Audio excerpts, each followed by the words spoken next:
So let's try factoring this out. Okay, so I can factor a minus 2 out of all the terms, so I get x squared minus 6x, and this is going to be plus 5. Okay, so then here, right, we get minus 2, and then I can factor this because if I choose minus 5 and minus 1, the product is 5 and the sum is minus 6. So that's x minus 5 and x minus 1. Okay, so the zeros is when this is equal to 0. Okay, so this happens only if these two are equal to 0, right? So x is either 5 or 1.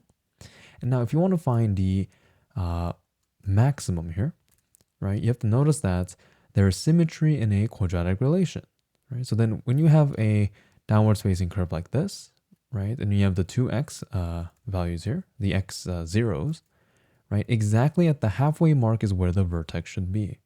Okay, so notice that if this was 5 and 1, right, that means I have to move this slightly here. The distance in between is going to be 4, right? So that means we need to share 2 and 2 so that we're in the exact center. Okay, so that means when x is equal to 1 plus 2, so that's 3. So when x is equal to 3 is where our maximum is going to be. Okay, so our y max happens when x is equal to 3. So if I plug that into this equation here, I get minus 2, 3 minus 5, and then 3 minus 1.